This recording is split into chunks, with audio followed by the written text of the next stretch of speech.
So right here we are at our sister's place, and we'll be taking the similar videos that we've been taking.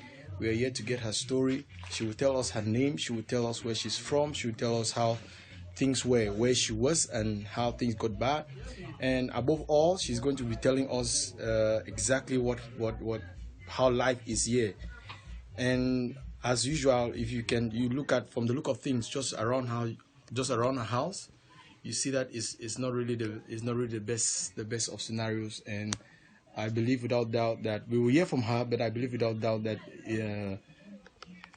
this alone should tell us a little bit of her story. Okay, our sister is of the French expression. She expresses herself more in French. So we'll be getting this in French, and later on I could translate. Ok. Donc, tu vas nous donner ton nom. Oui. Moi, je m'appelle Madame Jufak Lorette. Madame Jufak Lorette. Oui, je suis Tchang. Ok. Bon, mon mari était Bamenda. On a fait 2 enfants. Je vivais au centre avec lui, avec une de mes tantes. Elles ont été tuées. Mon mari aussi, c'est tout dernièrement sur le mois de mars que j'ai pu m'échapper avec les enfants. Je suis arrivée ici, j'ai trouvé un camarade qui m'héberge chez eux pour le moment. Et présentement, je suis enceinte. Je suis là prochainement matin. Bientôt, je dois accoucher. Mais je n'ai pas un suivi. Bon, le peu de trucs que les voisins puissent me donner, je savais ça que je me m'habitais. Je puisse me suivre avec les enfants.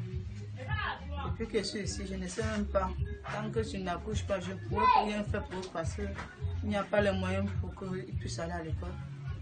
Ils sont qu'au quartier depuis un temps. Je demandais s'il vous plaît, toute personne qui m'entend ma voix, veut me pleurer, qui peut pardon, me venir un pan aide. C'est tout ce que je demande. Parce que là, moi, je suis là. Le chagrin me tue nuit et jour. Je pleure chaque nuit, chaque jour. Que je puisse accoucher normalement parce que je n'ai même pas un centime sur moi si ça tourne mal un jour. Donc, ton mari vient d'où là-bas, de Bamenda, de Nord? Il vient de Santa. De Santa? Ok. Donc, et ça s'est passé comment en fait? Parce que vrai, les gens vont bien comprendre. Bon, il est sorti un jour, puis il allait essayer de quoi trouver, bosser. Je suis resté à la maison toute la journée, jusqu'à peut-être à 23, je ne l'ai pas vu. Ce sont les voisins qui m'ont seulement appelé que je viens. Je suis arrivé au carrefour de remarquer le corps pour chaussures. On avait déjà tapé partout.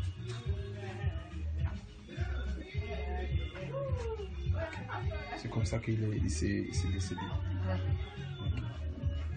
Okay. De toute façon, mes condoléances. Et après cela, ça s'est passé comment pour que tu te retrouves ici à Douala? Ici, là, il y a des choses que j'avais à la maison comme matériel. J'ai pu l'équilibrer pour avoir un peu d'argent pour m'échapper avec les enfants. Okay. C'est pour cela que je me suis retrouvée ici. Donc là où vous étiez à Bamenda, il y avait trop de coups de feu ou... Il y avait trop de coups de feu. Il y avait les moments que tu ne pouvais même pas envoyer ta tête dehors. Parce qu'il y avait les balles perdues qui prenaient d'autres gens. Okay. Et depuis ton arrivage ici à Douala, la vie c'est comment ça se passe? Tu fais comment pour avoir quand même quelque chose, parce qu'on sait que tu dois manger, il y a certaines choses qu'il faut faire. Non, j'ai les camarades qui me... Il y a d'autres qui me donnent les 500, les 200. Bon, j'ai essayé même l'autre jour que je veux commencer même à faire même les vignes pour que les enfants aillent se balader. Bon, le problème c'est seulement que ça ne donne pas toujours. J'ai fait payer le coquille l'autre jour, j'ai fait un plat beignet, j'ai posé ici, on a pu vendre. Ça donne seulement, au moins, seulement pour manger. Je ne sais plus, parce que tous les jours n'est pas dimanche que les camarades vont toujours te donner à manger. Bien sûr. Ouais. Okay. Et comment penses-tu que une fondation comme pour nous, nos partenaires, nos amis, comment pensez-vous qu'on pouvait vous aider? Bon, quand mes soeurs sont marchées au quartier, ils ont eu à parler. Et moi, seulement dit que si peut-être mes pleurs, je vais faire en sorte que ça soit n'importe comment qui me vient en aide, ça pourrait vraiment m'aider. Après mon accouchement, parce que moi, je connais que je suis une battante. Je n'attends pas toujours tout le long parce que moi et mon mari, on sortait tous les deux ensemble. De son côté, moi de mon côté, on bouge un peu au moins les deux bouts. C'est l'accouchement, après l'accouchement que, même si c'est fort comment, je peux quand même trouver au moins de quoi travailler pour plus les vivre avec eux. Okay. Et pour aussi savoir, donc, je vois dans la maison, il y a les chaussures d'enfants. Vous avez des enfants aussi avec vous? J'ai mes deux filles là. Ok. Une fille et un garçon. Ok. De quel à peu près, quel âge comme ça? Il y a 8 ans et 6 ans. Ok. Ils partent à l'école? Non. C'est parce qu'il n'y a pas le moyen pour qu'ils partent? Il n'y a pas les moyens pour qu'ils partent à l'école. Okay. Mais à Bamenda, ils partaient à l'école? Oui. Il faut canter. Oui. Okay. Et comme on peut voir, vous êtes enceinte et ça fait combien de mois? Tu as combien de mois pour... Ça c'est mon dernier mois. Ok, ça c'est ton dernier mois. Ok. Et tu as déjà fait les visites de prénatal? Je suis allée que une fois. Et ça a été quand? Pour les premiers 3 mois. Les premiers 3 mois. Ok. Ok. Dans ce cas, on va voir ce qu'on peut faire. On n'est pas en train de vous promettre qu'on va faire quelque chose parce que tout ne dépend pas seulement de nous. Mais tout ce qu'on sait, c'est que comme quelqu'un qui croit en Dieu, on sait que Dieu va faire en sorte qu'on va on aura les moyens pour voir ce qu'on peut faire pour vous, si possible, avant ton accouchement et aussi après. Donc, on prie seulement Dieu qu'on aura les bons moyens pour faire ce que on a dans le cœur pour faire. Ok, grand merci aussi. On est tellement content que tu nous as bien accueillis chez toi. We are at Lorette's house, and amazingly, most of the people that we have been meeting are actually English-speaking people because the people who are displaced are coming from English-speaking areas. But amazingly, she was married to somebody who comes from Santa, and we all know how things were tough at Santa with this crisis. So she was married to somebody in Santa, and they settled in Bamenda Center Town. And she explains to us that on one morning she just woke up and she hadn't seen her husband for about 24 hours. So she just woke up and neighbors came and told her to come and see somebody who apparently was lying lifeless. To her greatest dismay and surprise, when she went there, it was her husband. The tears were there, the crying was there, and even it's such an emotional time because she on narrating the story, she at one point in time was about to start crying, but I believe she just held herself so that she could further explain.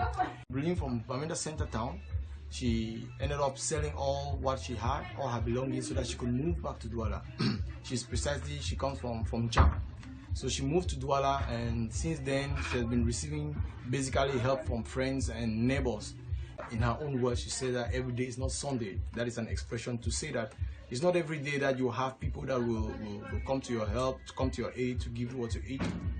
And the most sad situation is that she's not just alone. She has 2 kids with her, and on those 2 kids, she's actually pregnant. She explains that you can see her tummy is already really grown. She explains that she just has 1 month to go, and she has done hospital visits just once. And her only prayer is that she should have no complication at the time that she'll be putting to bed, because if she cannot even afford getting those antenatal visits, then imagine that it gets complicated. How will she do to sort it out, because she cannot even afford the regular bills for a pregnant woman, especially in a city like Douala. And one more, if it gets complicated, we're talking about tens of hundreds of thousands of francs CFA, and she cannot afford that. So she's praying and begging God that it should all go so well without any hiccups. So this is our house, and if we look in the house, we see it's just about perhaps a 2.5 meters by 3 meters house, and there are 3 of them living inside here. And when we'll be going out, we'll do a little bit of the environment. You can see that the whole place is actually a swamp.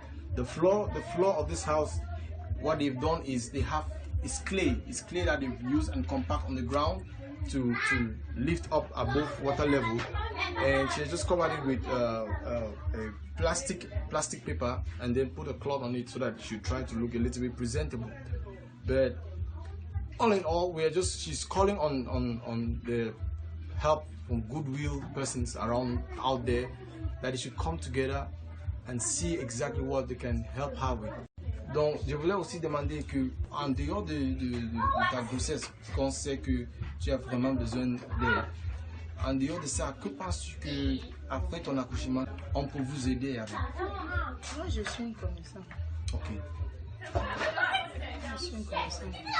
Et ce que je trouve, je pars dans les villes de France. Okay. So actually, we're just asking what she can do after putting to birth, and she says that, like in her own words, which she already mentioned earlier, she said that she's a hustler, and when her husband was alive, the 2 of them would go out and hustle and come back in the evening and see how they could patch up things with life. But right now she's alone, and she says that doesn't change anything. That she knows she has to fight.